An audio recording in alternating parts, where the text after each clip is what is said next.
5 comenzamos a predicar el mensaje titulado El carácter cristiano se forma en oración. Tengo una tesis para compartir con ustedes. Entiéndase, un pensamiento que el mensaje ha de demostrar. El mismo es en la intimidad de la oración donde nuestro Dios Trino forma el carácter de Cristo en nosotros. Por 3 semanas hemos predicado sobre el carácter. En Mateo 5 más bien, dice la Biblia que Jesús subió al monte, a una montaña. Y cuando subió a una montaña, los discípulos vinieron y se acercaron a Jesús, se sentaron al lado de Jesús. Y establece la Biblia que Él comenzó a enseñarle cuál es el carácter ideal, el carácter necesario de los herederos del reino. Le dijo que tenían que ser pobres en espíritu. Entiéndase que son personas que no se consideran autosuficientes y por ende se presentan ante Dios y se dejan transformar por Dios. Él les dijo que tenían que vivir en un constante gemir porque así recibirían consolación. La Reina Valera traduce llorar, la PDT traduce triste, pero el término original dice gemir. Escuche bien. Gemir es una especie de lamento, no necesariamente llanto, pero de lamento por la condición en que yo estoy. Yo soy un pecador, yo no soy suficiente para agradar a Dios, pero Dios está trabajando en mí. Eso produce en mí un constante gemir, es una dependencia de Dios. Habla de que tenemos que ser mansos, no menso, manso. Y ya vimos que en Gálatas 5, 22 y 23 muestra que la mansedumbre es un fruto del Espíritu. Por eso estas bienaventuranzas, incluida la de hambre y sed de justicia, se le llama a estas primeras 4 pasivas. ¿Por qué pasivas? Escuche ahora. Porque se forman sin usted darse cuenta. Es el resultado de una comunión con Dios, de una intimidad con Dios que le va transformando de manera que usted no se da cuenta. Le explico mejor. ¿Acaso Moisés, cuando subió al monte a hablar con Dios y de allí descendió, sabía Moisés que su rostro resplandecía? No lo sabía, pero los que estaban a su lado lo veían de tal manera que pedían: Moisés, cúbrete el rostro, porque tu rostro brilla.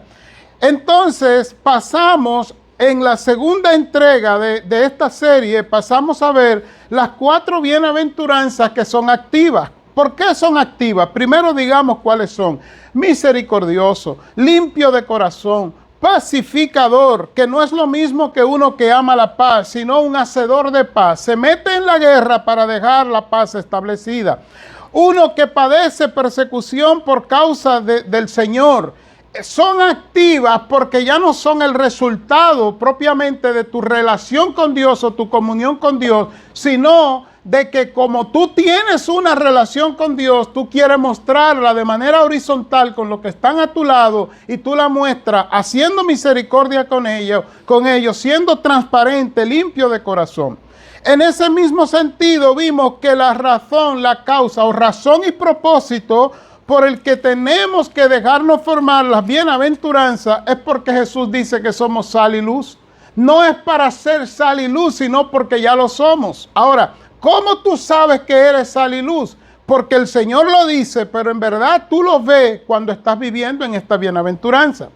Hoy vamos a concluir esta serie mostrando cómo es que se forma el carácter del cristiano, porque Jesucristo responde. En ese mismo hilo de pensamiento, en el capítulo 5, él termina o continúa hablándole de que son sal, de que son luz, le muestra cuál es el verdadero propósito de la ley, Jesús y la ley. Después le habla sobre la ira, de que podemos airarnos pero no pecar. Después, en el mismo capítulo 5, le explica sobre el adulterio, de que no debemos cometer adulterio y que si aún nuestro ojo nos va a causar hacernos caer, que lo saquemos, no de manera literal, sino de manera simbólica. Ahí Jesús enseña sobre el divorcio, sobre los juramentos y habla del amor hacia los enemigos. Después Jesús pasa en el capítulo 6 y habla sobre la limosna, sobre las ofrendas que uno da.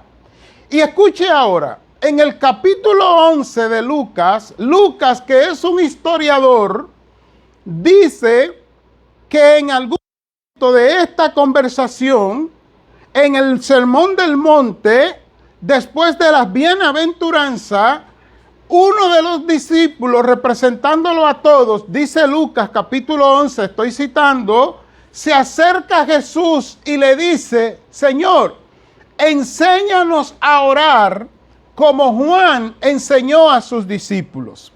¿Cuál es el hilo de pensamiento en esto? Que ellos entendieron, escuche bien, de alguna forma, que la única manera que tenían para formar el carácter de Cristo en ellos era a través de la oración. Y pidieron que los enseñara a orar.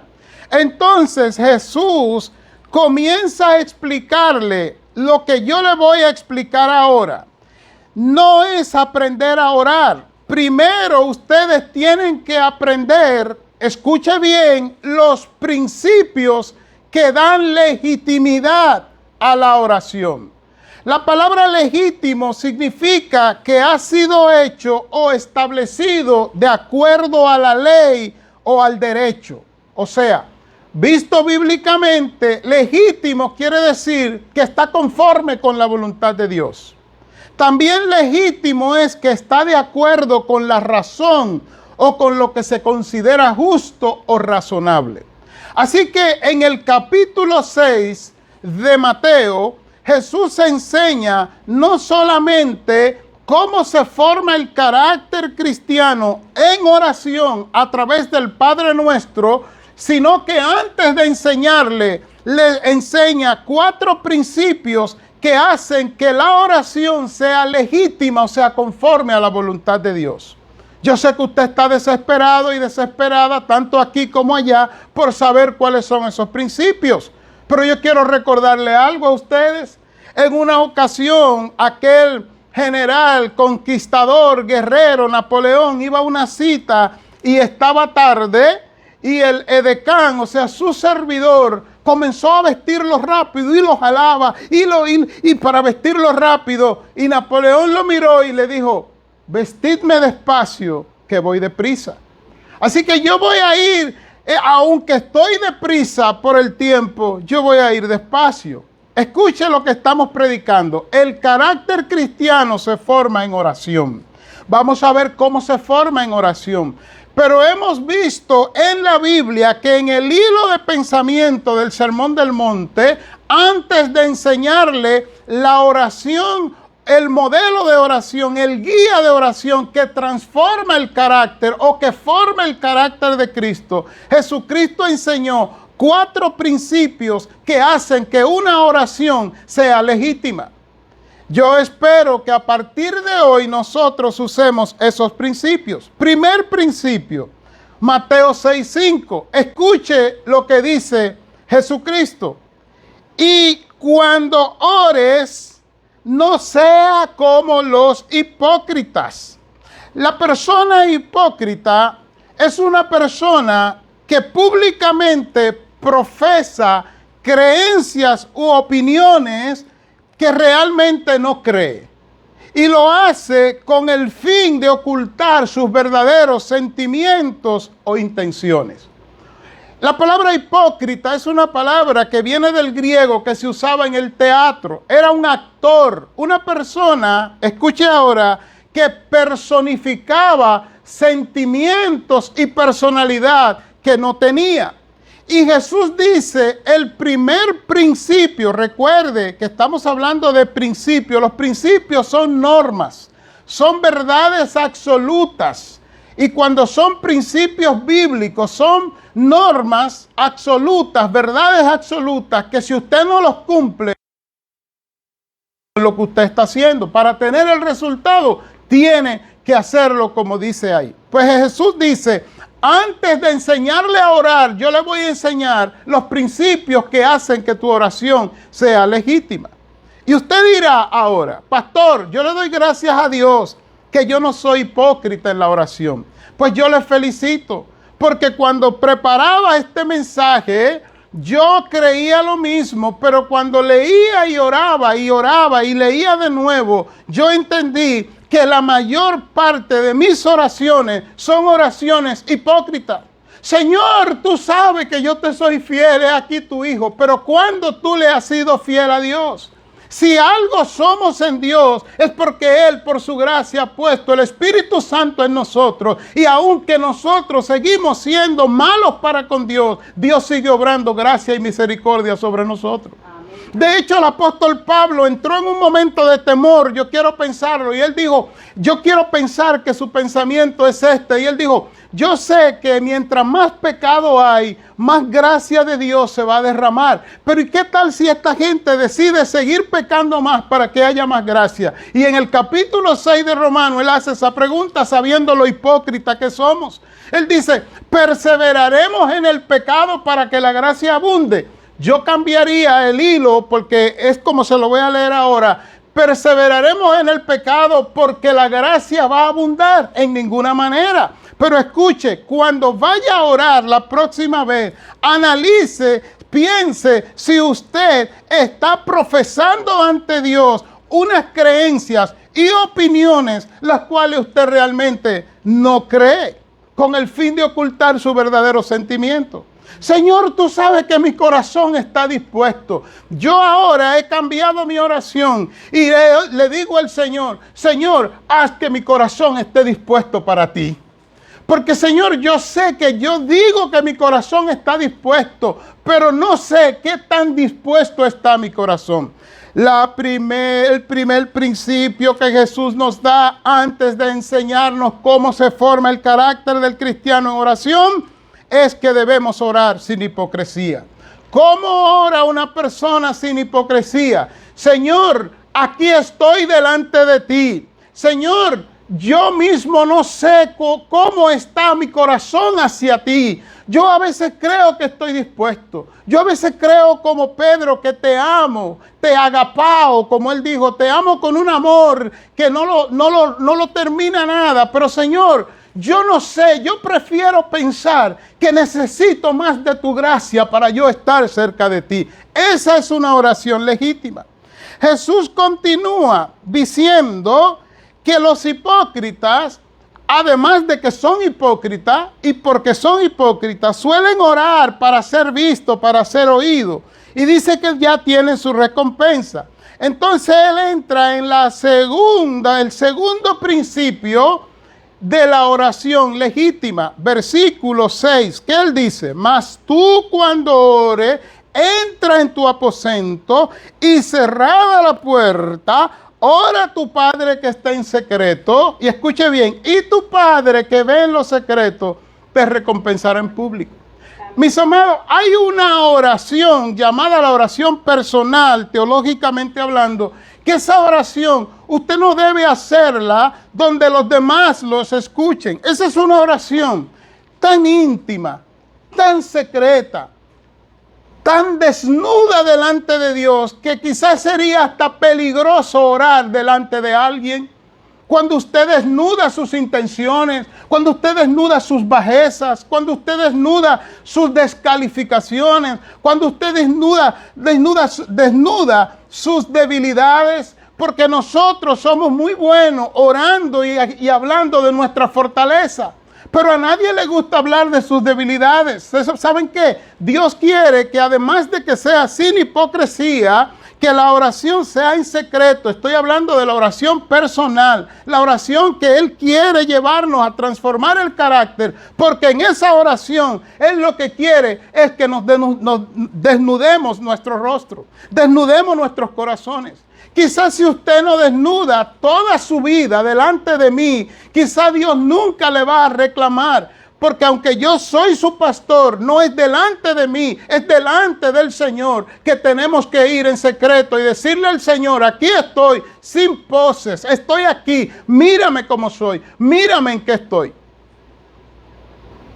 Yo recuerdo que yo pastoreaba en una iglesia que planté Y yo siempre decía, si hay alguien que tiene problemas con el cigarrillo, acérquese a mí que le queremos ayudar. Obvio, si usted sabe y me conoce y sabe que yo soy una persona intencional, usted sabe que yo estoy diciendo lo que yo sé. Yo simplemente estoy evidenciando en esa persona la falta de carácter y la falta de integridad, pero yo lo sé. Y alguien en una ocasión hablando y me dijo, pero ¿y por qué usted no confronta a la persona cara a cara? Yo le decía, no, es mejor en mi forma de trabajo que esa persona llegue a confrontarse consigo mismo. Y Dios quiere, o consigo misma si era una mujer, Dios quiere, mis amados hermanos, que además de una oración sin hipocresía, Mateo 6:5, Mateo 6:6, que sea una oración personal, una oración en secreto. Dios no quiere que yo oiga sus intimidades, Él quiere oírlo de usted. ¿Y qué más? Él sigue diciendo, la oración, lo que hace principio, que hace legítimo es que cuando usted ore, no haga como los que no conocen a Cristo, que usan vanas repeticiones.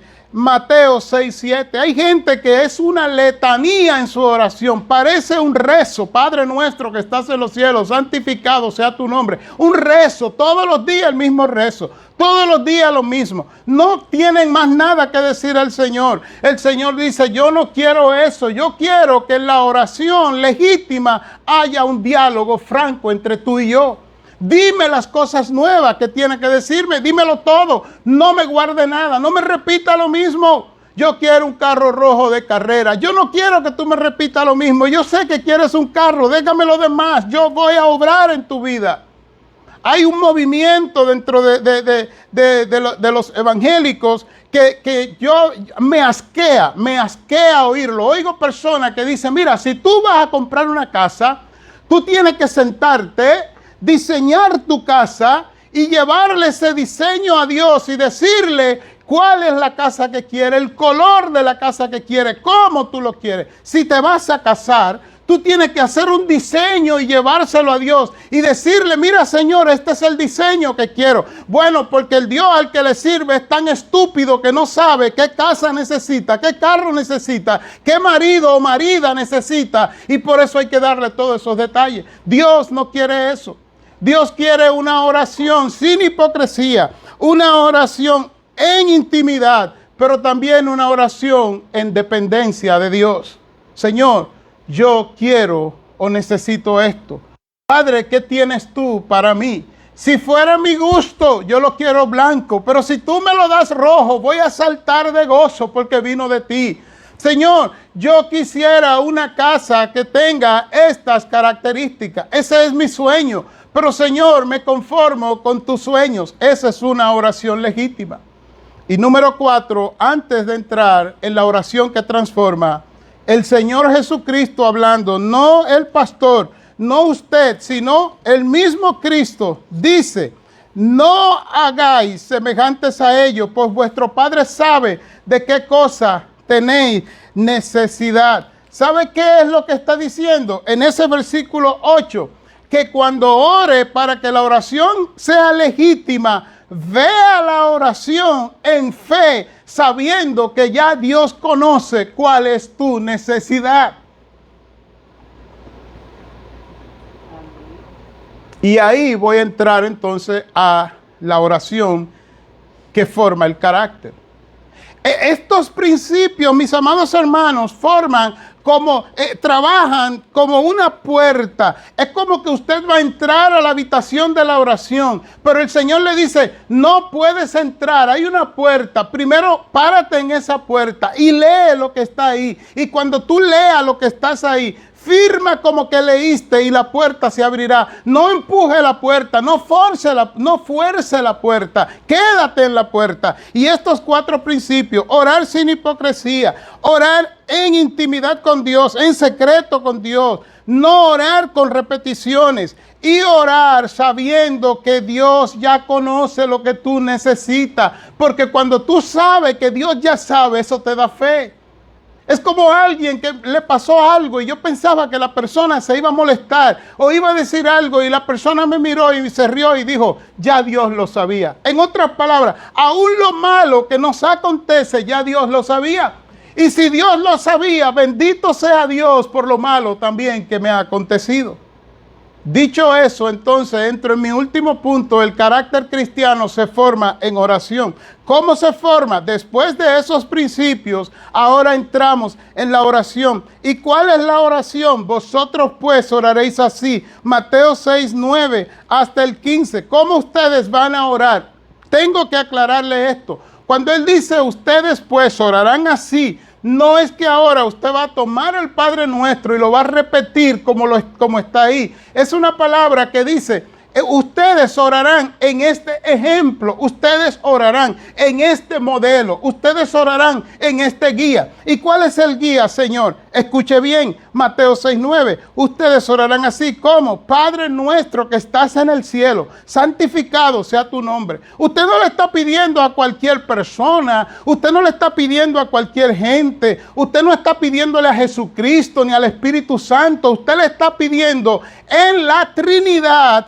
Por eso en nuestro pensamiento, nuestra tesis dice, es en la intimidad de la oración donde nuestro Dios trino forma el carácter de Cristo en nosotros. Escuche ahora, en la oración, cada uno de la Trinidad, cada parte de la Trinidad tiene una función. La función de Jesús no es responder la oración. La función de Jesús es darle legitimidad y autoridad a la oración. Por eso tiene que ser en el nombre del Padre, en el nombre de Jesús. No ore más en el nombre del Padre, del Hijo y del Espíritu Santo, que eso no está en la Biblia. No ore más al Espíritu Santo, que eso no está en la Biblia. No ore más a Jesús, que eso no está en la Biblia. Ore en el modelo bíblico correcto. Usted ora al Padre, que representa toda la Trinidad, y lo hace en la autoridad del Hijo Jesucristo. Eso es lo que la Biblia enseña. Ustedes orarán en este modelo al Padre. Ahora, cuando ora al Padre, ¿qué usted hace? Santifique al Padre, glorifique al Padre, exalte al Padre. Usted no va a una oración con una urgencia, donde la urgencia es usted. Usted va en una oración donde la urgencia es adorar al Señor. ¿Sabe por qué? Porque en Génesis 3, 16 al 24, el Señor dictó una sentencia sobre la raza humana por el pecado que cometimos en Adán y Eva. Pero en el carácter benévolo y amoroso del Padre, antes de dar la sentencia, en Génesis 3:15, dio una promesa de salvación y de restauración. Yo no sé si a usted le es suficiente saber que usted fue condenado en Génesis 3, 16 al 24, pero fue absuelto en una promesa antes de ser condenado. Yo no he conocido un juez que antes de dictar sentencia que diga cadena perpetua, ya antes haya dicho te doy libertad absoluta. En ese sentido nosotros vamos al Padre y la única urgencia es adorarlo. Santificado sea tu nombre. Y cuando usted santifica al Padre, está santificando al Hijo y al Espíritu Santo también. Pastor, ¿de dónde usted saca eso? Mateo 6, 9. Otra vez lo digo. ¿Cómo orarán así? Padre nuestro que estás en los cielos, santificado sea tu nombre. No dice órale a Jesús. No dice órale al Espíritu Santo. Órale al Padre. El Padre representa la autoridad de la Trinidad. De hecho, Jesús no representa la autoridad de la Trinidad. Es el Padre. Y yo sé que algunos podrían pensar que estoy minimizando a Jesús. Allá usted. La Biblia dice claro la posición de Jesús en la oración. Él es el nombre que canaliza la oración. Pero quien dirige la respuesta es el Padre convertido en Trinidad. ¿Qué más? ¿Qué pedimos? Después de eso, venga tu reino, hágase tu voluntad como en el cielo, así también en la tierra. No puede haber una prioridad más grande en la oración que pedir que el reino de Dios se establezca y que su voluntad gloriosa se haga en la tierra. Dios es tan excelso y tan magnífico que hablábamos en la lección de discipulado esta mañana con uno de los que la está tomando, que cuando Dios sentenció enemistad entre Satanás y la mujer y la simiente de la mujer, entiéndase la raza humana o Cristo, como usted lo quiere entender, estaba mostrando su carácter de amor, porque al decretar esa enemistad, estaba decretando una separación espiritual entre la raza humana y Satanás. Y eso nos debe llevar a que pidamos que el reino de Dios, su voluntad sea hecha. Y continúa diciendo en el 11, el pan nuestro de cada día, dánoslo hoy. Mis amados, en Mateo 6, 25 al 33, Jesús dice que no nos afanemos por vuestra vida, que habemos de comer o que habemos de vestir. Que las aves del cielo, que no siembran ni hilan, las aves del cielo, las flores, dicho parafraseándolo, y el Padre la viste y la sustenta, ¿cuánto más hará con vosotros? Así que no vamos a pedirle al Señor un montón de cosas, sino, Señor, hoy estoy aquí, quiero que tú seas suficiente en mi vida hoy. Satisfáceme hoy y mañana vendré a deleitarme en tu presencia para que me suplas otra vez. Continúa diciendo el Señor Jesucristo que después de pedir el pan, pedimos que nos perdone nuestras deudas, o sea, nuestros pecados, porque también nosotros hemos perdonado a nuestros deudores. Esa es una prueba de fuego en la oración y es cuando se sella la transformación, o sea, la formación del carácter de Cristo en el cristiano. ¿Por qué? Porque ahí es cuando nosotros vamos a cara descubierta, sin pose, sin hipocresía, y le decimos al Señor, yo te quiero pedir perdón. Pero Señor, yo no he perdonado a fulano, yo no he perdonado a fulana, yo no puedo venir a pedirte perdón si yo no he perdonado a esa persona. Dame un corazón perdonador, dame un corazón lleno de gracia, lleno de misericordia, que tú dices que darás en abundancia a los que te pidan, y yo voy a perdonar, y sé que tú también me has perdonado. En ese momento de la oración, mis amados hermanos, estamos en una intimidad con Dios, una comunión con Dios, que ya nada importa, ni lo que me hicieron, ni lo que dijeron, ni cómo me siento, sino que solamente queremos agradar a Dios, y por eso le decimos, perdona nuestras deudas, como también he perdonado. Y si no he perdonado, Señor, quiero perdonar, enséñame a hacerlo. Versículo 13, y no me metas en tentación, mas líbranos del mal. Y escucha por qué, porque tuyo es el reino y el poder y la gloria por todos los siglos. Amén. Aclaro, Dios no tienta a nadie. Pero hay una máxima judía que dice esto. O sea, los hebreos dicen esto de Dios. Si Dios es todopoderoso, si Dios es omnisciente, si Dios es, Él lo sabe todo, Él ve el mal venir, y en vez de desviar el mal, permite que el mal choque conmigo y que el mal me tumbe. Entonces, escuche bien, yo no voy a ir a pleitear con el enemigo por el mal. Yo voy a levantarme y a darle gracias a Dios también por el mal. Porque si Él hubiese querido detenerlo, Él pudo haberlo detenido. Es en este sentido que este modelo de oración que transforma el carácter, Jesucristo dice, cuando ore, pídele al Señor que como Él todo lo puede, como Él todo lo sabe, como Él todo lo ve, aunque Él no trae la tentación, pero que si Él, como Él la ve venir, que la desvíe para que no te tumba, pídeselo, tú puedes pedírselo. Y termina diciendo, porque... y no nos metas en tentación, mas líbranos del mal, porque tuyo es el reino y el poder y la gloria por todos los siglos. Amén. Mis amados hermanos, este ha sido el mensaje. El carácter cristiano se forma en oración. Yo resumo en un minuto y aplico en un minuto porque mi tiempo se ha terminado.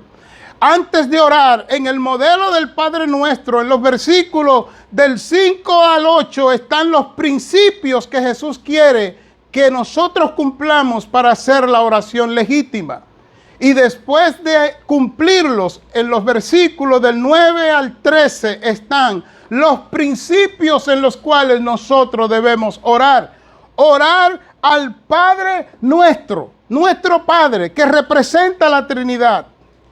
Y no he citado textos, pero ya ustedes saben que lo hacemos en el nombre de Jesús. Continuamos orando ahora pidiéndole que su reino se establezca. No es lo que yo quiero o lo que yo necesito. Es que el reino de Dios se establezca. Porque hay un principio que dice que el todo es mayor que sus partes. Por ende, el reino de Dios, que es el todo, es mayor que mi necesidad o que tu necesidad. Tercero, oramos pidiendo al Señor que nos sustente hoy, mañana, que venga por donde venga, porque la gracia de Dios me es más que suficiente. Me preocupo por hoy, porque el día de mañana traerá su propio afán.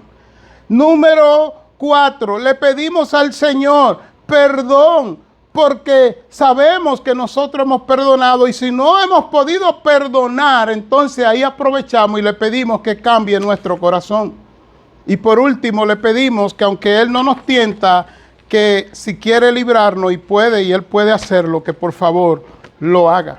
Hermanos, cuando oramos así, esa oración forma el carácter de Cristo en nosotros. Pastor, en el cierre, ¿me puede dar un ejemplo? Jesús en Getsemaní, orando, sangrando porque estaba desesperado. Sangra porque sus vasos capilares debajo de la piel se rompen y comienza a sudar. Sudor ligado con sangre. Desesperado literalmente, entristecido, olvidado por todo. Y él ora en el principio del Padre Nuestro: Padre, si es tu voluntad, si es posible, pase de mí esta copa. Pero escucha, Padre, no hagas mi voluntad, no es la mía. Mientras esté en la tierra, no es la mía, es la tuya. Y el Padre continuó con su plan perfecto, a pesar de que ese plan arrollaría al Hijo temporalmente. Pero al final, usted conoce la victoria que tuvo Cristo. Aplico: ¿cómo quiere usted que termine su historia? ¿Quiere que su historia termine como usted ha escrito el guión? ¿O usted quiere que el carácter suyo se forme en la oración? Usted tiene los elementos. Padre,